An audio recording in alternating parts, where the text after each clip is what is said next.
gosto de analisar o panorama mundial naquilo que reflete para nós aqui. Eu acho que o Brasil conseguiu realmente, a despeito do governo, a despeito de tudo que tentam fazer para segurar esse país, porque não é fácil, né? O pessoal se esforça, mas a gente consegue ainda ter um certo vigor econômico, tirando o fato dos pepinhos que acompanham a gente faz tempo e que preocupam. Mas eu vejo, se de um lado Copa do Mundo e Olimpíadas são pontos de preocupação em algumas coisas, de outro lado, vão ativar um pouco a nossa economia. Eu acho que a gente vai ter aí 2 anos em que essa melhoria externa que o Arthur colocou, somados a esses 2 grandes eventos que nós vamos ter aqui, devem agitar um pouco mais o nosso mercado. Eu gosto de ver muito esse panorama mundial no que impacta a gente aqui, como é que isso ajuda ou prejudica um pouco a gente. Lógico que não foi a marolinha que o Lula achou que era, tanto é que o nosso pibinho está aí mostrando o que está acontecendo, mas a gente conseguiu na economia interna segurar um pouco. Né? Eu acho que eu vejo uma grande oportunidade que é meio bolha. Eu acho que tem 2 eventos, os 2 eventos são mais ou menos uma bolha, mas de qualquer maneira eu imagino que o mercado está se estruturando. Então, a hora que a bolha teoricamente passar, ela talvez não estoure, porque o mercado de alguma maneira está crescendo. O parte de emprego que ele falou, a gente tem em Porto Alegre hoje com 3% de taxa, isso é praticamente desemprego, isso é praticamente pleno emprego, né? A situação é complicada, a gente tem nos jovens uma situação de desemprego muito forte. Puxar um gancho. Ernesto tem muito contato hoje com jovens, né? Por conta do seu atual momento, né? O pessoal da sua idade, né? Ernesto, você que tem esse contato agora bastante frequente, talvez até você começa explicando um pouquinho o que você faz hoje, né? E aí fazer um gancho com essa questão das expectativas e das esperanças, enfim, como é que os jovens estão vendo o Brasil? Boa noite, pessoal. Boa noite. Eu estou atualmente fazendo um trabalho bem forte nessa área de educação, através de um projeto de ensinar aos jovens a serem empreendedores, a serem proativos, a serem também uma pessoa mais saudável, uma qualidade de vida. E o grande problema realmente é a nossa escola. O jovem, ele odeia estudar, que é uma das coisas mais importantes da vida, porque o currículo escolar, desde o fundamental, passando pelo médio, ele não incentiva, quer dizer, ele ensina coisas que realmente não é do dia a dia do jovem, não é da sua conversa. Então ele aprende o que aconteceu na pré-história e não sabe quem governa o nosso país, não conhece o nosso regime. Então acho que uma ação, e vai ter agora umas reuniões envolvendo o Ministério da Educação, para ver se revoluciona um pouco o nosso ensino. Acho que a maior questão é modernizar, né? Países como a Alemanha, como a Coreia do Sul, conseguiram uma revolução muito forte, tornando o ensino mais profissionalizante, quer dizer, ensinando coisas que realmente têm a ver com o dia a dia, com o que se passa hoje. E com toda essa evolução da internet e da cultura, o Brasil, o nosso ensino aí não evoluiu. Mas vivemos aí um momento de pleno emprego, embora os salários não estão assim tendo um aumento tão significativo, né, que normalmente deveria ser uma consequência desse pleno emprego que a gente tem. Na área de tecnologia, a gente vive um verdadeiro apagão de mão de obra. últimos anos houve uma queda de interesse em áreas mais técnicas, voltando-se mais para a área de marketing, que também é bom, mas realmente a área técnica é muito importante. Então nós vivemos um apagão, tem uma estimativa que vai faltar muita mão de obra, exatamente prover esse mercado que está crescendo. No Brasil está se criando agora bastante empresas, joint ventures, empresas multinacionais, que exigem técnicos que não disponibilizam.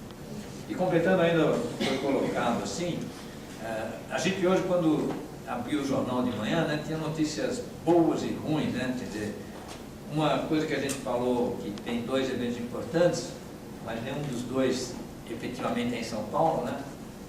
E a Copa sofreu já hoje um revés aí com esse problema no estado, mas São Paulo perdeu também a feira, né, que ia ser em 2020. Eu estive na Coreia, na feira de 2012, e realmente é um evento muito importante. O turismo seria uma boa possibilidade, embora estão dizendo que vão fazer algumas melhorias em Pirituba. E a notícia, por outro lado, do leilão, está mostrando que, por outro lado, o governo está mudando em alguns pontos, mas esse processo todo de privatização, pelo menos, está reacendendo, e eu acredito que o governo vai incentivar isso, porque vai ajudar nas eleições do ano que vem. E sem dúvida que esse é o maior fator positivo em termos de economia para o Brasil. Se o governo realmente partir para um esquema mais agressivo de privatização, sem dúvida que a economia vai aquecer bastante.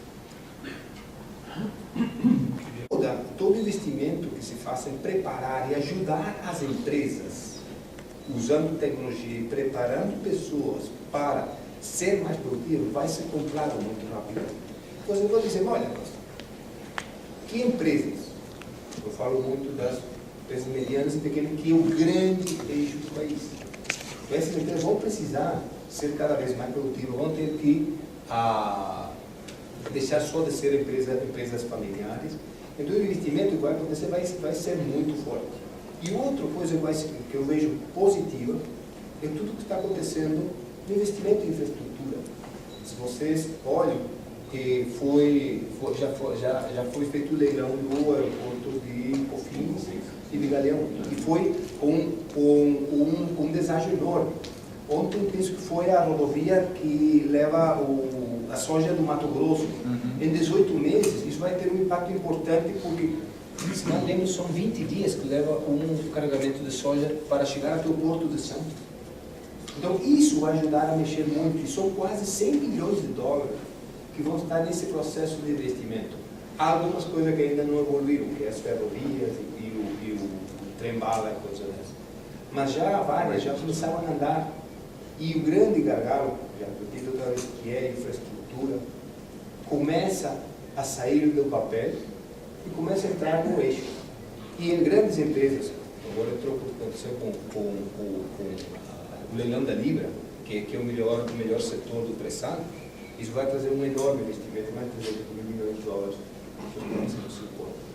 Então, isso combinando essas duas coisas, eu vejo essas duas áreas de oportunidade muito boas, dentro desse cenário que eu estava falando mesmo. Você falou de Libra, deixa eu levantar uma questão.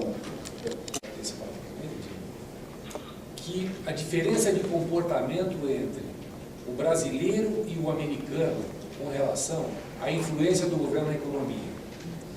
Ele ficou um ano nos Estados Unidos e ele falou que em nenhum momento o pessoal do curso citava a atuação do governo. A gente aqui está o tempo inteiro só falando do governo. A gente depende do governo. A gente só fala no governo. O que o governo vai fazer? O que vai acontecer? Como é que ele vai mexer com a infraestrutura e etc. E o Osiris defende muito que a gente precisa tentar olhar para frente, fora do governo, independentemente do governo, para a gente desenvolver a nossa atividade. Porque, na verdade, o que os governos têm feito, e aqui eu não falo só contra o PT, apesar que o Lula é um marqueteiro de mão cheia, mas me lembro quando foi descoberto o primeiro poço no pré-sal, o Lula foi para a rede nacional, agora nós somos autossuficientes de petróleo. Aí a Petrobras quebrando, porque está importando mais gasolina do que qualquer outra coisa. Então, querer a autossuficiência que foi dita naquela ocasião. Só que, independentemente disso, a gente tem que olhar para frente. Essa dependência do governo, de o que o governo vai fazer, como é que vai funcionar, etc., é um vício nosso, é um cacuete nosso. A gente está sempre preocupado com o que vai acontecer. Gente, o governo nunca ajudou ninguém aqui dentro. Ou a gente vai para frente, a gente briga, ou não adianta esperar, porque eu me lembro, ainda no tempo do Lula, que deu um problema desse de gargalo, que não conseguia se exportar soja, e ele fez uma operação tampão de asfalto nas estradas do Brasil, para os caminhões rodarem mais, e também foi época de eleição, então nós estamos recuperando não sei quantos 1000 quilômetros de estrada, conversa mole. Aquilo, jogaram asfalto em cima de terra, 6 meses depois já não existia mais nada, eles jogaram dinheiro fora, né? Então eu acho que a gente tem que ter essa grande preocupação de desvincular nossa mente de o que vai acontecer. É a gente realmente focar o mercado e ver o que a gente pode fazer, porque se ficar dependendo do governo, não vai acontecer nada. A gente posso provocar sabe uma coisa? Falando de governo ainda, a gente tem, primeiro, o problema da complexidade da nossa legislação tributária. Eu sempre me pergunto assim, como é que a empresa cresceu tanto e tal? Aí eu sempre respondo, bom, uma confusão tão grande na nossa legislação, todo mês os clientes têm que solicitar novas versões e nós temos que alterar o sistema e tudo isso custa. E as empresas então arcam com esse custo, mas nesse momento realmente a gente está vivendo uma revolução. Não sei se todos aqui estão conhecendo já bastante toda essa questão do SPED, toda essa questão de como o governo vai de fato acabar nos próximos 3, 4 anos com todo o processo de sonegação.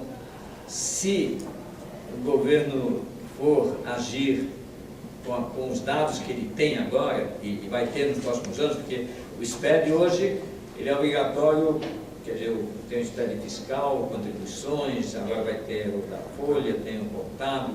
O governo está se armando com todos os dados, está já autuando eletronicamente, a empresa precisa só se defender, já vem com essa integração com o cartão de crédito que eles estão fazendo, com as contas bancárias, não existe mais sigilo de nada. E isso vai fazer com que, se não tomarmos cuidado, o Brasil quebra.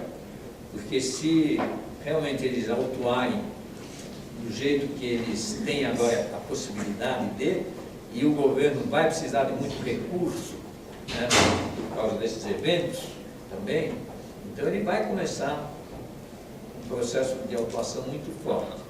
Então, nesse ponto, realmente é um momento em que o governo está afetando muito o meio empresarial. Quer dizer, as empresas pequenas e médias vão ter que sobreviver sem a sonegação que acontecia de uma forma muito forte. Isso, para quem é consultor, é uma coisa importante, né? Porque agora o planejamento tributário vai ser mais importante ainda, e como colocar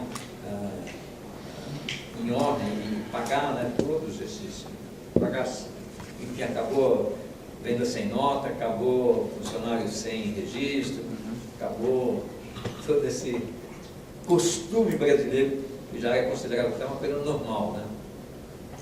Então, essa atuação vai influir. Agora, por outro lado, é como você falou, temos que cada um tocar o seu negócio sem se preocupar muito com as influências aí de terceiros, né? Temos que ter foco no negócio. Eu tenho uma frase que também é minha forte, assim, que eu falo assim, do governo eu só quero uma coisa, distância. E o governo só ajudou a TOTUS, né, o BNDES é acionista, quando a situação estava super boa e o BNDES acho que nunca ganhou tanto dinheiro investindo, né? O BNDES investiu com 7%, ele tem 7% do capital da TOTUS. Né? Ele substituiu a Advent e ocupou esse lugar e agora ele deu um empréstimo de mais de 600 milhões para a TOTUS. Por quê? Porque a TOTUS paga e paga bem. Quer dizer, então, no fim, o governo também acaba ajudando até. É aquela estratégia de criar empresas brasileiras fortes. Nesse ponto, acho que ele. Infelizmente, não foram todas que deram certo, né? Não foram todas que o BNDES apostou que deram certo. Saiu até recentemente um artigo na Exame dizendo que a TOTUS foi uma das poucas que deu certo. Mas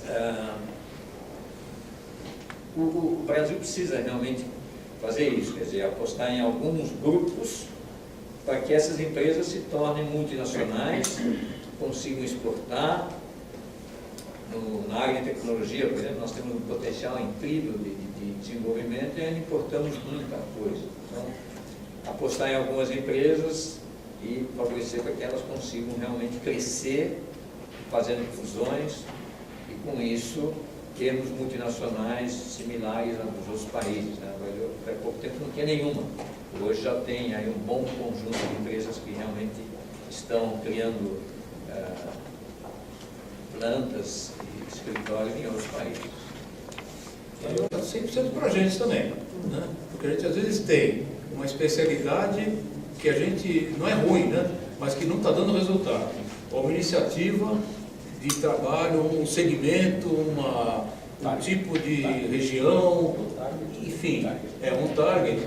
Um é o target sonho e o outro é o target que dá resultado. O que paga as contas no final do mês, infelizmente, é o target que dá resultado, né? E a gente precisa tomar cuidado, porque a gente quer, às vezes, fazer curso, seminário, palestra, consultoria numa região, num cliente, e se numa conversa assim, a 4 olhos, alguns aqui são assessorados meus de transição de carreira, alguns são ex-participantes de curso, e alguns são conhecidos de rede social, enfim, tem várias origens, né? Mas eu ouço muito isso, a diferença do objetivo sonho e do objetivo que paga as contas. Né? Acho que tem que ter equilíbrio entre as duas, porque não sonhar também está errado. Né? Mas investir, assim como as grandes corporações, né?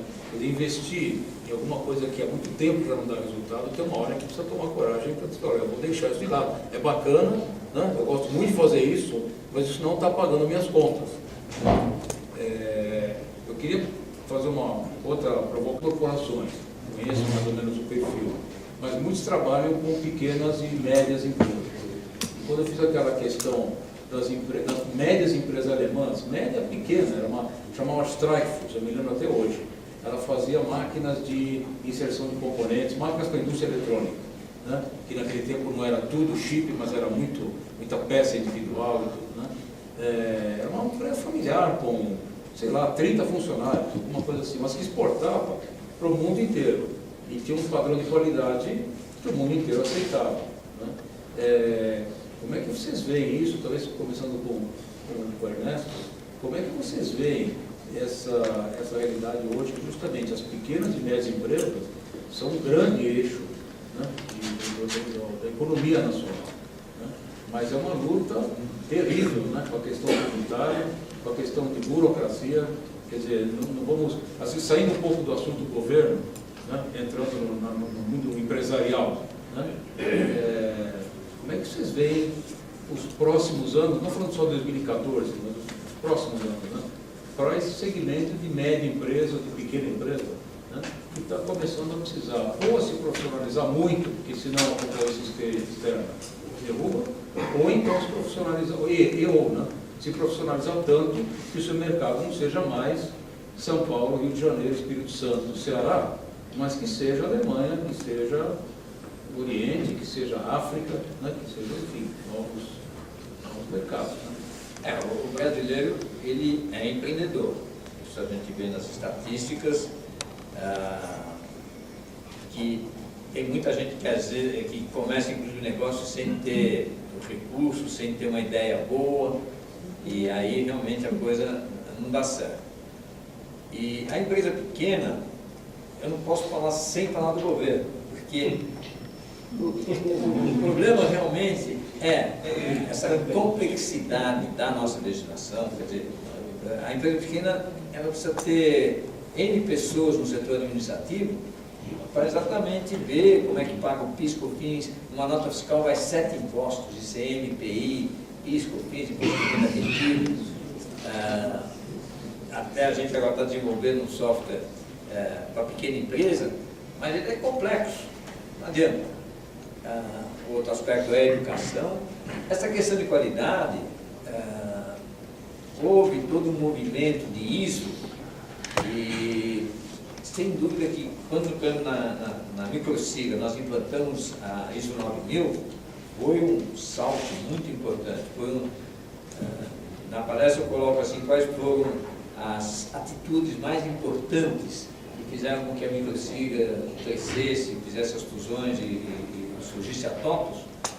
Sem dúvida a ISO 9000 foi uma das coisas mais importantes, porque disciplina um pouco, disciplina bastante todo o processo de qualidade da empresa, de como até o comportamento das pessoas, toda a questão de capacitação, de pesquisa junto aos clientes para ver se o produto realmente está atendendo, se a qualidade está adequada. E isso é até uma exigência também em qualquer processo de exportação. E o Brasil também já tentou até alguns processos locais, né, de um MPS, por exemplo, de qualidade. Então esse ponto é importante. Essa questão da simplificação, tanto tributária como a questão da abertura da empresa. Nós temos também um outro problema. Eu faço uma dinâmica nesses treinamentos que eu dou, em que eu pergunto assim: se você fosse presidente da República, né, o que você faria? O que falta para o Brasil? Então entra desde uma questão de diferenciação social muito forte, em função de uma falta de planejamento familiar. Quer dizer, no Brasil se incentiva que os pobres tenham filhos, enquanto os ricos estão cada vez tendo menos filhos. Esse é o grande problema da violência, né? Da segurança. E aí o Bolsa Família incentivando, né, esse crescimento em classes sociais que não sou contra, mas não precisa ter 15 filhos, né, para ganhar. Então são coisas simples que resolveriam os nossos problemas. Eu acho que isso que foi falado, de que determinado produto não dá certo, mas a verdade é que qualquer produto, se bem administrado, se a pessoa fizer um trabalho correto, no fim, se tiver um bom custo, se tiver uma qualidade adequada, ele vai ser um produto que vai poder ser vendido bastante no mercado interno e vai ser um produto de exportação. Então, às vezes, tem surpresas em ver que determinados produtos está indo bem, né? Porque exatamente o empreendedor que começou aquela empresa fez desse produto um produto adequado, quer dizer, soube organizar o seu negócio. Então, eu acho que nós precisamos, são algumas medidas que não tão difíceis de serem implementadas e que resolveria boa parte dessa competitividade que nos falta, né? O Brasil ele tem umas vantagens incríveis de clima, que não tem terremoto, não tem furacão, não tem nenhuma desgraça. E talvez por isso até aqui temos as outras. É o governo. E não é o povo. O governo não é o povo. Não é o povo. Acho que... Arthur, eu nesse tema do que eu acho das pequenas, eu sou extremamente positivo com esse assunto. Agora, realizando uma estatística, o número de empresas que ganha até R$1 bilhão é aproximadamente 1% de todas as empresas. Então, há um universo lá fora muito, muito grande. Se você me perguntar assim, olha, Arthur, porque você amanhã é consultor, qual é o target que eu focaria nas pequenas e médias empresas por duas coisas. Uma, são as empresas que estão precisando mais orientação. A grande maioria está em um processo de profissionalização. Eu disse para você, quando você compara, olha, o nível de produtividade, não esqueça desse número, 19% comparado com o mesmo trabalhador nos Estados Unidos. E você olha essa grande massa que tem de oportunidade, onde tem que melhorar muito. As grandes empresas estão fazendo isso, investem fortemente em tecnologia, então tentar avançar nesse. Você tem que ter uma grande diferenciação como consultor e tem que ter um skill, uma condição fortemente preparada ou uma tecnologia fortemente diferente que consiga diferenciar você. Mas todo esse outro segmento tem duas características. Uma, há uma grande quantidade necessitando. Tem que melhorar e ser mais produtivo. Por quê? Porque a coisa lá fora já não era como era antes. E também estão chegando outros. Outra coisa importante olhar é que, especialmente nas empresas médias, os private equity estão entrando para fazer investimentos importantes aí. Enxerguem isso. Os private equities estão entrando a fazer investimentos de curto prazo, como bem diz o nosso livro. Estão colocando investimento que querem ganhar em 5 anos isso. Só basta ler a revista Negócio e Vamos ver quantos private equity estão fazendo investimento em medianas empresas. Então, essas empresas, olha, talvez um private equity não esteja interessado nela, mas essa empresa tem outra que é um competidor e que precisa profissionalizar. Então, quando você olha isso, para mim, eu vejo esse segmento extremamente positivo. E esses são segmentos onde, outra vez, vou repetir o que eu comentava antes, onde você tem que profissionalizar em educação. E o que é educação? Olha, formas de trabalho. Isso, por exemplo, é uma metodologia para a qualidade. Então, formas de como gerir planejamento e controle. Como fazer o planejamento. Como fazer o planejamento financeiro. Isso é o que eu estou falando. E as empresas precisam disso. E, adicionalmente, quando você precisa tecnificar processos. Se eu fosse consultor, eu trabalharia nisso. Porque as empresas não só querem uma tecnologia, senão que o processo funcione. Então, como ajudar elas a que isso funcione? Que para mim é onde era muito da consultoria lá fora. Da manhã, quando eu seja consultor, eu vou trabalhar nisso. Fazer que a coisa aconteça dentro das organizações, mas focado em 2 segmentos. Pequena e mediana empresa que há muita oportunidade. O private equity, ele é importantíssimo como uma árvore frutífera, cheia de frutos, e que você vai chacoalhar, o que está podre cai, o que está bom fica. Então, o nível de competição acaba exigindo, o que o Arthur está dizendo, que ou você se equipara a quem está avançando no mercado, ou o teu fim está escrito, né? Eu acho que esse aspecto é importante para vocês, por exemplo, na hora de pegar um cliente, poder analisar a concorrência, né? Isso que é uma das primeiras coisas que a gente faz é um SWOT aí, algumas outras coisas mais, olhando como é que está o mercado, né? Quem são os concorrentes, quem está entrando, né? Tem um concorrente entrante, né? Acho que o Neto sabe, a preocupação da TOTS deve ser muito grande, quer dizer, quem vem de fora que pode acabar comigo, né? Quem vem de fora, quem pode entrar nesse mercado e mexer comigo. Então eu acho que a pequena e média empresa tem que ter uma grande preocupação com relação aos concorrentes, tanto de grande porte como do mesmo nível, para saber se ela tem sobrevivência ou não. Quer dizer, eu estou no ramo editorial há 15 anos, algumas gráficas tradicionais. Posso até citar uma que me veio o nome, chamada Parma. Alguém ouviu falar na Parma? A Parma não se atualizou, assim como muitas outras gráficas não se atualizaram. E a tecnologia de gráfica, ela tem crescido muito. Você vai pegar a máquina rotativa que fazia 8.000 giros de papel por minuto, hoje tem máquina que faz 80.000 giros.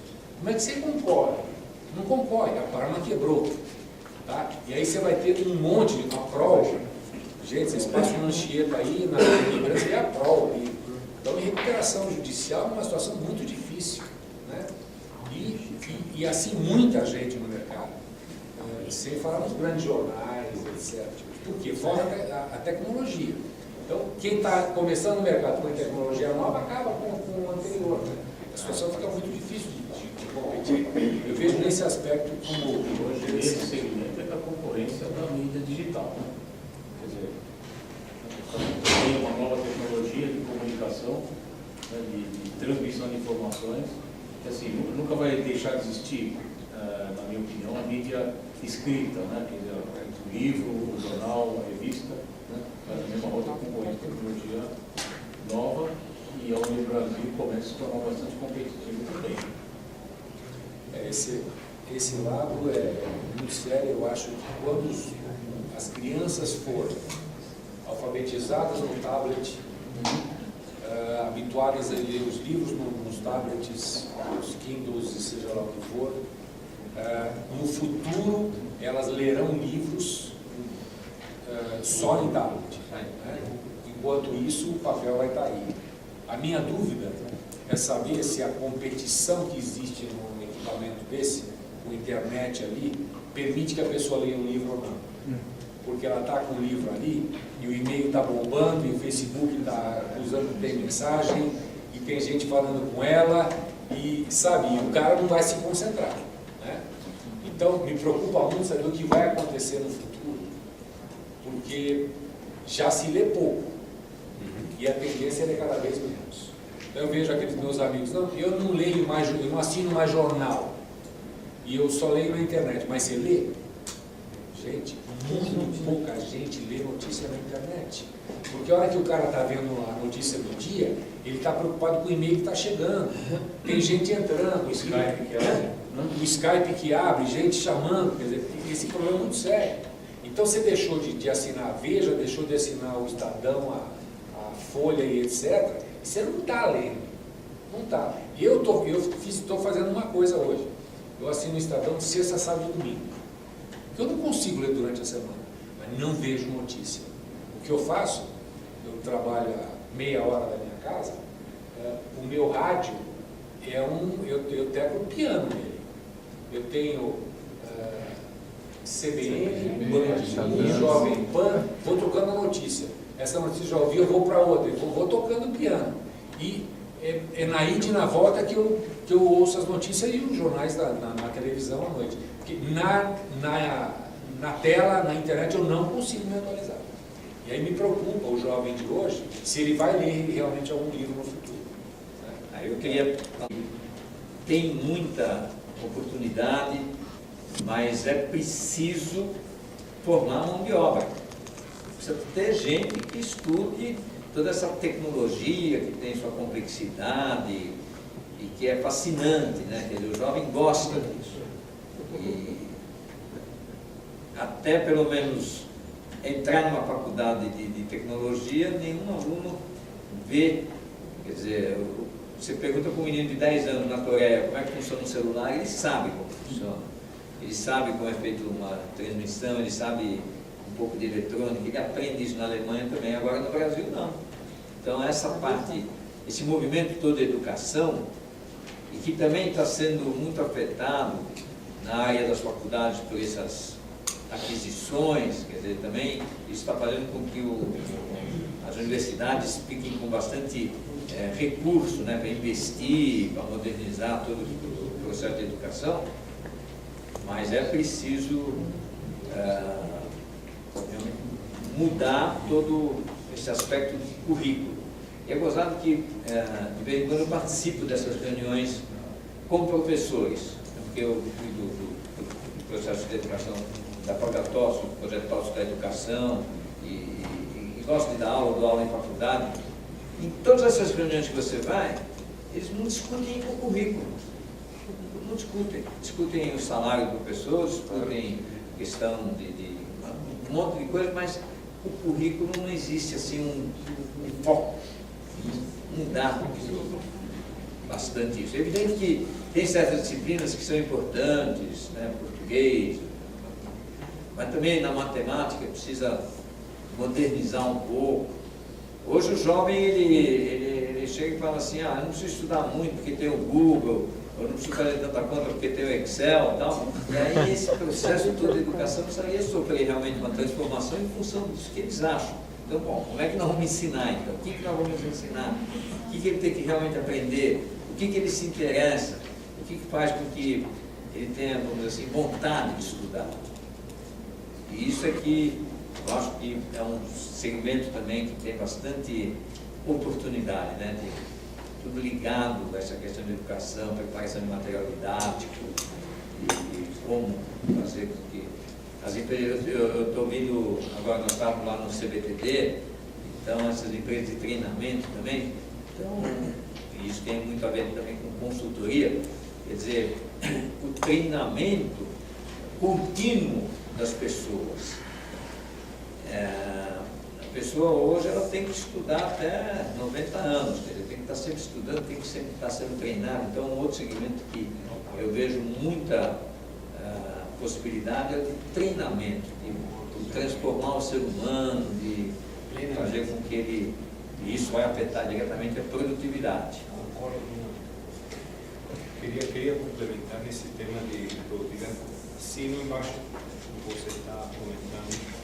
No tema de produtividade, eu queria reforçar várias coisas. Uma é aplicar tecnologias, que já falamos dessa. Outra é pessoas que ajudem a melhorar processos de negócio. Isso é que faça uma análise, faça uma engenharia desse processo. E a outra é que ajude a conduzir a empresa fazendo transformações organizacionais. Isso é gerir mudanças. Essa função eu falei hoje muito no CBTD, isso não é uma competência muito característica do você. Mas há outro segmento que eu vejo que é uma coisa bem importante, que não vejo muito presente nesse momento, que é consultoria para como gerir a interação com a classe C. Se você olha, esse é um mercado absolutamente novo. Teve uma quantidade de pessoas que são agora a nova classe C, que estão mexendo com todo esse movimento, mas como apresentar os produtos, como entender as necessidades, como desenvolver soluções para eles, não é a forma tradicional como nós trabalhamos. E o marketing que hoje está tendo não está preparado para esse segmento. Por quê? Porque a forma de interação com eles, os paradigmas são absolutamente diferentes. A forma de organização, entre uma palavra e tentem interagir para que vocês vejam. É uma forma de interação absolutamente diferente. Os valores são diferentes. As necessidades são absolutamente diferentes. Então, como colocar produtos lá, como ajudar uma empresa a entrar nesse segmento, qual é o forte problema? E é uma empresa de classe mundial em marketing, mas é um segmento do mundo está olhando. Então, consultoria que ajude as empresas a entender esse mercado e colocar produtos, outros serviços lá, eu vejo de uma belíssima oportunidade. Porque isso tem um valor aqui, tem um valor na América, tem um valor em uma quantidade de países emergentes. E só no Brasil já tem uma belíssima oportunidade. Mas é um segmento que o governo vai continuar incentivando políticas sociais. Então vai ter verba para isso. Isso é muito bom. Vai cada vez ter mais inclusão social, muito positivo. Mas como resolver as necessidades e motivações desse povo, essa equação é que não está resolvida. Uma coisa que eu queria acrescentar é na digital. Eu tive um exemplo doméstico não doméstico familiar, mas doméstico na empresa, né? Na nossa empresa. Um rapaz muito bom, tecnicamente, daqueles que dizem para a gente, olha, eu desenvolvi um blog, e meu blog hoje teve 4.000 acessos, o meu site teve 4.000 acessos. Agora, a ligação disso com geração de negócios. Eu acho que acho que faz parte do assunto da educação, essa moçada de 20 e poucos anos, eles dão de 10 a 0, não em todos nós aqui, não, porque nem todo mundo aqui, mas eles dão de 10 a 0 em termos de rapidez de pegar as coisas. Uma criança na Coreia, com 10 anos de idade, sabe como funciona um celular, né? Aqui no Brasil, talvez saiba, talvez não. Agora, a moçada de 20 anos, eles sabem muito melhor do que a gente como é que funciona o Facebook, aonde que clica para mandar e para gerar tráfego, etc. Mas falta, isso acho que é uma oportunidade no segmento nosso, falta a visão de negócios, quer dizer, como é que se transforma todo esse movimento digital em negócios efetivamente que paguem as contas do mês. né? A gente vê muita empresa por aí, dessa meninada assim, brilhante, mas que para chegar em geração efetiva de negócio e ser um negócio rentável e não só gerar muito tráfego e tal, quer dizer, no bottom line, né? Isso gerar resultado, eu acho que é bem mais raro. Isso é uma necessidade que o Brasil, o mundo tem. Vamos falar de Brasil e da nossa realidade aqui, desenvolver na cabeça desses meninos a ideia do que são negócios, né? E aí, acho que a geração que já tem 10, 15, 20 anos de experiência em empresa tem que fazer alguma coisa. Né? Porque realmente revoluções na área de marketing, websites, e um outro aspecto que está acontecendo, em termos assim tem muito jovem que tem uma ideia e já quer montar uma empresa e fazer. Só que também o desenvolvimento do software está caindo muito de preço, né? Está chegando hoje você compra aí um sistema, um monte de coisas é de graça, os aplicativos custam baratos, e isso torna bastante difícil a sobrevivência do desenvolvedor se ele não consegue realmente um volume enorme, quer dizer, consegue uma estrutura de empresa bastante significativa. Então tem muito jovem empreendedor que começa, que monta um negócio, que tem uma ideia às vezes boa, mas não consegue vender aquele software, aquela ideia por um preço razoável, aí ele não sobrevive, né? Mas sem dúvida que nós vamos ter nos próximos anos aí uma revolução digital impressionante, quer dizer, perguntar a rapidez, né, de todo esse processo digital. E eu vejo assim muito jovem, como você falou, que sabe mexer no Facebook e tal, que mexe bem, mas, por exemplo, programar mesmo ele não sabe.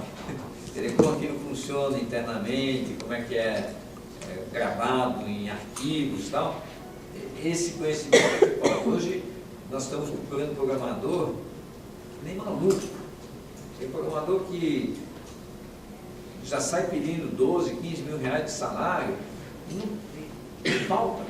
Está faltando programador, está faltando gente que conheça a tecnologia profundamente, quer dizer, que realmente se interesse em estudar como é que isso funciona para desenvolver produtos. E aí a gente vê os americanos lançando toda hora um produto novo, maravilhoso e tal. E na verdade foi uma ideia boa, né? Que alguém foi lá e criou. Com alguns brasileiros, inclusive. Queria reforçar essas tecnológicas importantes que estão surgindo agora, que vocês já ouviram, que Big Data. E isso não é outra coisa mais que você poder trabalhar com uma quantidade de informação em um período curto tempo muito rápido e você poder fazer análise e correlações de X variáveis que você queira analisar. O grande problema, estava numa palestra há pouco falando desse assunto, o grande problema que eu vejo é que as organizações estão falando dessa tecnologia, mas as pessoas preparadas para poder fazer a análise dessa informação, para poder fazer transformação de negócios, não existe. Então faz um investimento de 5, 10 milhões de dólares, mas no final, quando você diz, olha, o que isso está dando, não tem pessoas preparadas. Então, os consultores que têm essa capacidade de análise, de fazer o analytics é além do análise, você consiga entender correlacionamento de variáveis que você antes levava 2 semanas para ter uma análise. Agora pode ter uns 2 minutos, 45 segundos. Então, ter essa capacidade de entendimento e de visão, se você combina isso com uma capacidade de melhora de processo, ou oportunidade de negócio, ou fazer uma segmentação de um produto, você arrebenta. E as organizações não têm esses skills. Vai desenvolver. As pessoas que tenham essa competência vão valer muito mais grave. Aí tem uma coisa que é difícil no Big Data, é exatamente a análise de informações não estruturadas. Excelente. Porque uma coisa é você analisar o faturamento, você analisar a quantidade vendida e tal. Outra coisa é você analisar, por exemplo, todo o tráfego de mensagens que ocorre no Facebook e chegar a uma conclusão, né? Vocês conhecem a história da filha grávida? Isso é importantíssimo.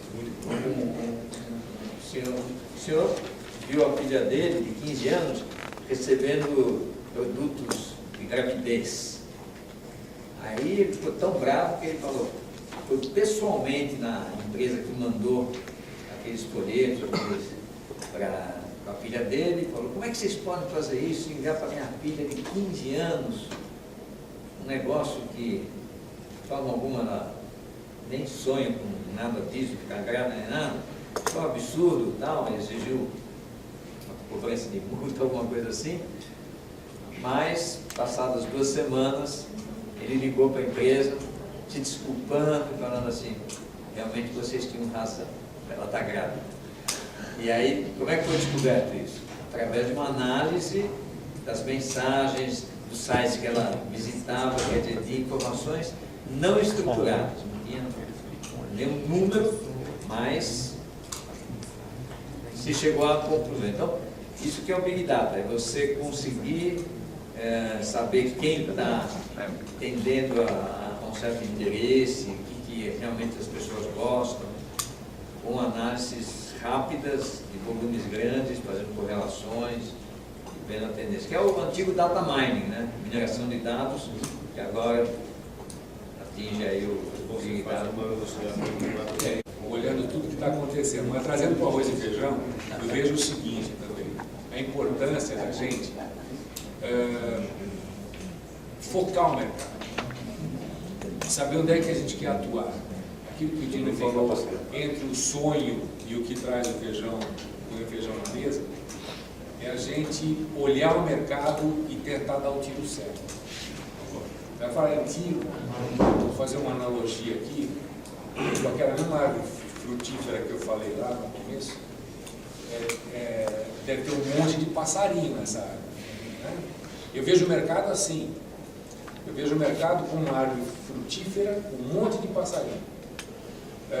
Para quem já mexeu com caça, sabe que é uma cartucheira, é uma espingarda que tem um cartucho cheio de chumbinho dentro, que a hora que você dá um tiro naquela parede, ele faz uma roda assim de chumbinho, né?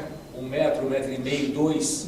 Então você está numa jabuticabeira, cheio de passarinho, você mira para a jabuticabeira e dá um tiro. E o que cair é teu. Né? O mercado hoje, eu acho, que você está para tiro de carabina, com lente, para você olhar o melhor passarinho que tem e acertar nele. E se você errar também, você espanta todos. Mas você vai naquele ali. Eu acho que nós estamos na época de foco.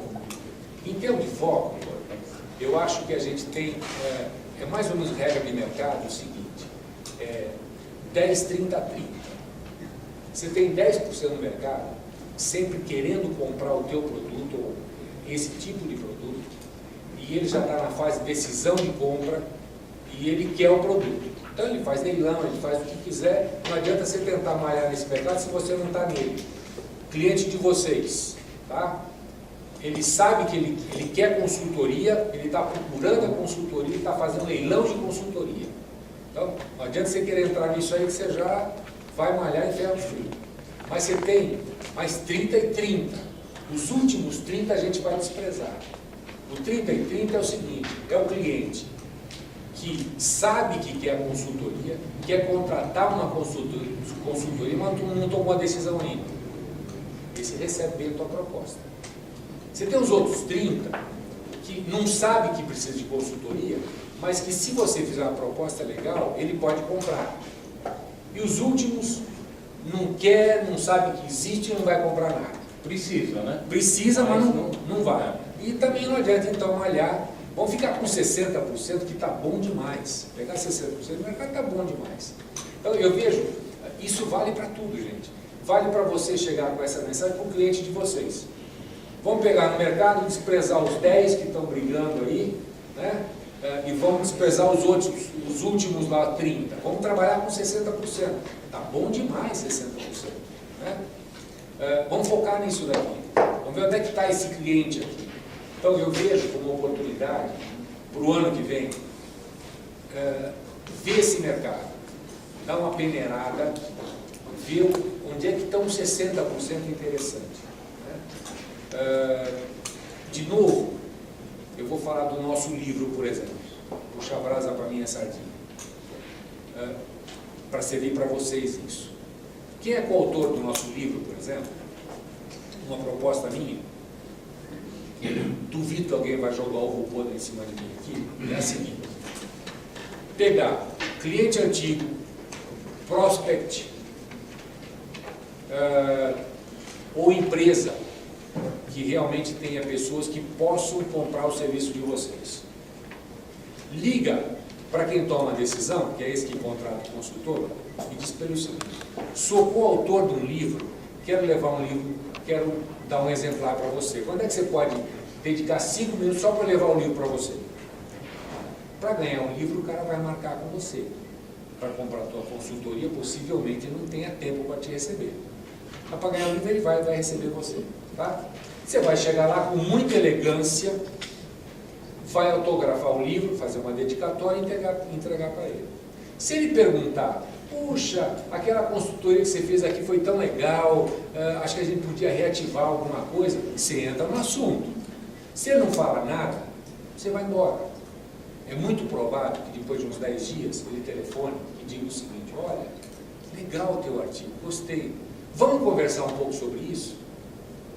Então eu acho o seguinte: no tiro certo e pegar os 60%, é vocês focarem o cliente de vocês, encontrar a forma de ir lá nesse cliente, mostrar a cara de vocês, sem ser o chato, sem ser o cara que critica a organização dele, mas chegar para ele e mostrar que você existe, que você pode contribuir para o negócio dele. Quem sabe, os artigos que a gente fala, uma vez eu falei sobre isso com o Dino, tive alguns consultores que chegaram a passar e-mail para mim: eu quero entrar no livro, mas sobre o que você acha que eu escrevo? Cara, escreve sobre o que você domina, escreve sobre o que você quer vender, escreve o teu expertise, escreve o teu conhecimento, porque a hora que o cliente lê, ele vai falar: puxa vida, esse cara, eu preciso falar com ele. Nós temos exemplos de pessoas.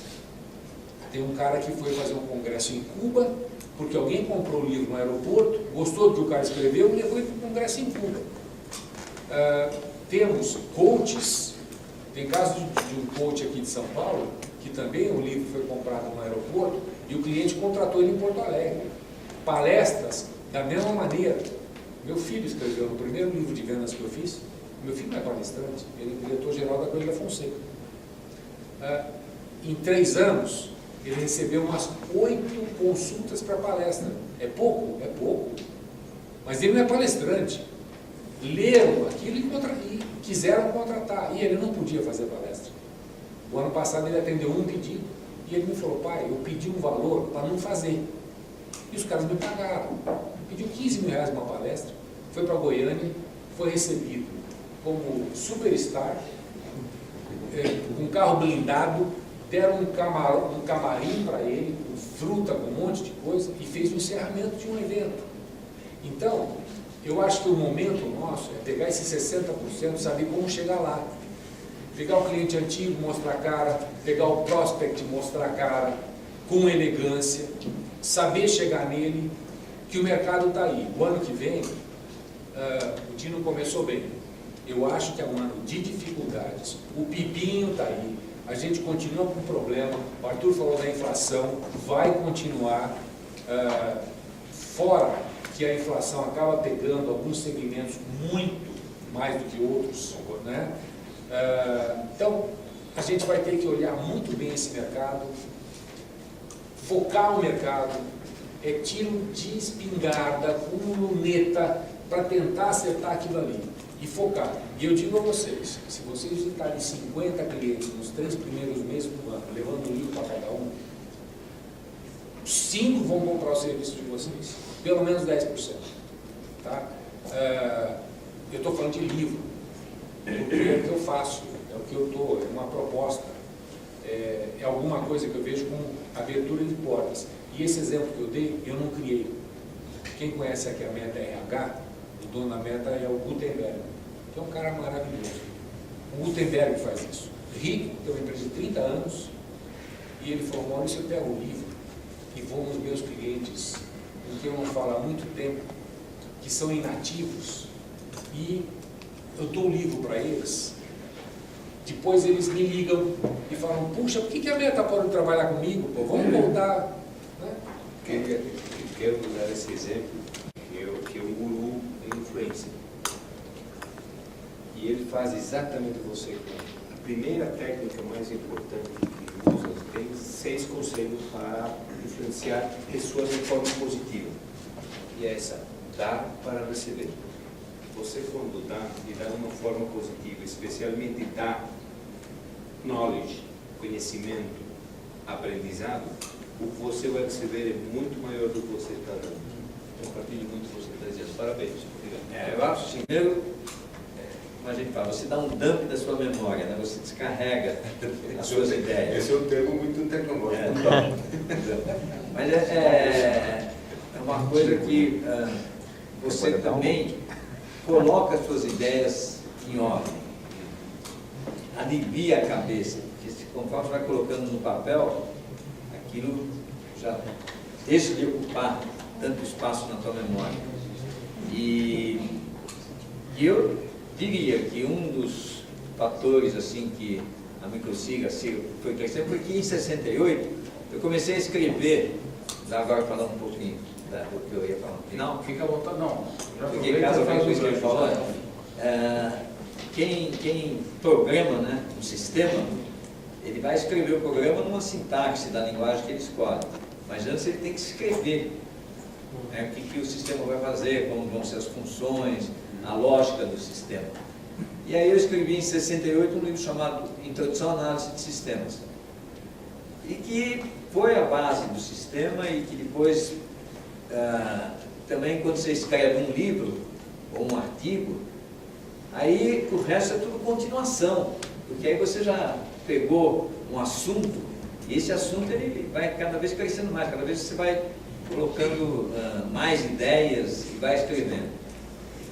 Uma prática assim bacana para tomar essa iniciativa é você se sentar em frente ao Word ou algum outro editor de texto com a página em branco e falar assim, eu vou escrever alguma coisa. É hoje, não sei o que, é hoje, vou escrever. Aí você escreve, hoje tem a vantagem do blog, né, de fazer um post para o blog. Aí depois você escreve, já vira uma apostila, depois vira um manual. Ele não pensa assim, não, vou escrever um livro. Primeiro escreve um post, um blog.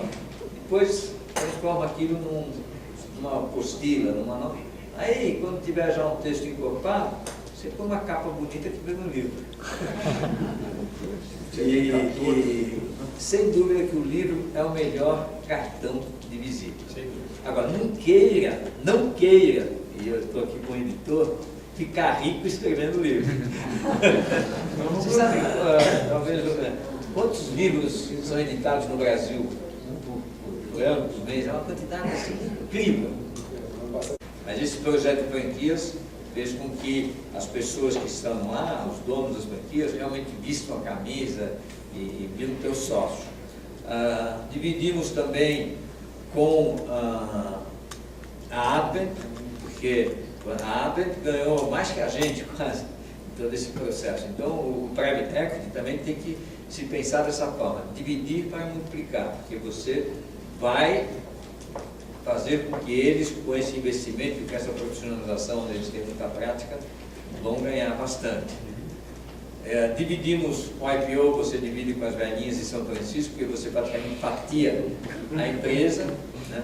E depois você fica com uma porcentagem pequena, mas de um grande negócio, que aliás aconteceu agora até com uma rede de restaurantes do povo, que ele fala exatamente isso. Ele preferiu ser dono pequeno de um negócio grande do que um dono sozinho de um negócio pequeno. Estava já na TOTUS, do projeto TOTUS da educação, que foi uma outra coisa que alavancou bastante as vendas, de propagar o conhecimento de RP. A gente sempre foi muito aberto em abrir mesmo o sistema, em ensinar como é que ele funciona e tal. Mas a área de propagar esse conhecimento ela não era muito lucrativa, então a diretoria falou assim, Ernesto, toca esse negócio, mas com seus recursos. E aí eu abri a TI educacional.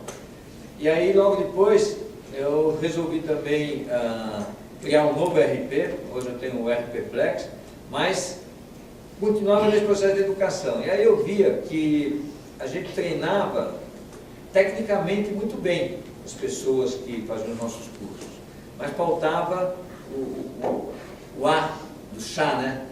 Competência, habilidade e atitude. E eu sempre gostei dessa parte de treinamento também motivacional. Ou seja, qualquer curso que você fale aí eu já fiz, né? Desde a Manaqui, os cursos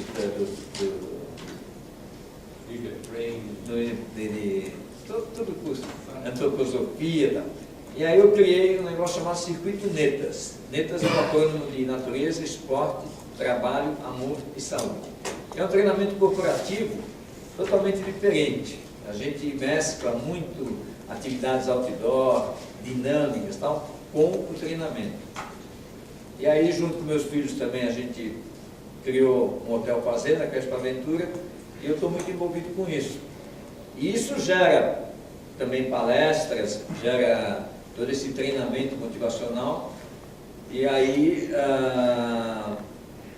eu escrevi esse livro, que é na verdade essa palestra, onde eu procuro dar esses ensinamentos. Então é uma atividade muito gratificante de você fazer esse relacionamento com as pessoas, você ver. Eu acho assim que treinamento de pessoas, principalmente nessa área que você fala de aumento de produtividade, de processo e tal, não é num curso que a pessoa vai lá e se transforma imediatamente. Ela tem que fazer vários cursos, cada curso é uma pílula que adiciona um pouco ao perfil da pessoa para que ela realmente se torne um líder melhor, se torne uma pessoa mais produtiva, que tenha um comportamento corporativo, de cumprir prazos, cumprir orçamento, enfim, de ser um líder que realmente faça a diferença na sua empresa. Então hoje, aos 70 anos aí que eu fiz a semana passada, mês passado, continuo trabalhando mais do que nunca. Sim. E esse livro aí eu conto um pouco de toda essa história e de todo esse trabalho aí que eu estou fazendo. E tem mais uma coisa muito curiosa aqui para vocês. Viu? Você sabe como é que nasceu o SIGA? Primeiro, o sistema mesmo, eu trabalhava como consultor. Eu até perguntei para o Dino se ele conhecia. Alguém conheceu uma empresa chamada OECI? Organizadores, economistas e consultores. E eu comecei como consultor, fazendo consultoria nas empresas do Banco Itaú, na DECA, na Duratex, na Hydra, implantando custo estándar, que é um sistema muito usado nos Estados Unidos e aqui no Brasil, devido à nossa persistente inflação, o imposto de renda e os próprios gestores não gostam muito, mas é o melhor sistema de custos que tem, porque ele realmente permite que você atinja a pirira, quer dizer, você tem estándar para tudo, para preço de compra, para tempo de produção, para preço de venda, para perdas, e o resultado da empresa, então, é sempre medido faturamento estándar menos custo estándar é igual ao resultado estándar. Aí vem as variações, variação no consumo de materiais, variação no preço de vendas, no preço de compra, nos quantidades usadas, e assim vai. E em cima disso, é que eu cheguei na OECI, isso em 1968, e falei assim, vamos informatizar esse sistema? E na época ele falou assim, não, isso é coisa para cachorro grande, não vamos fazer isso não. Na época só os meio primo. E aí eu comecei, aí eu fiz um curso de programação e comecei a programar um sistema integrado. E aí foi, nasceu a sigla, depois a microsigla, e hoje a TOTS. Aqui tem muitos meses. Então está me vindo ânimo aí para fazer isso. Trimestralmente fica demais, né? Mas semestralmente a gente tem assunto e talvez trazê-los também. Tem gente interessante para debater e tal, talvez um pouco mais tempo, ou menos. Eu vou pensar um pouco no modelo, mas eu queria agradecer de coração mesmo. Tá? Eu sei que vocês estão um dia já cansativos, já estão no fim das forças. A novela eu pedi para gravar.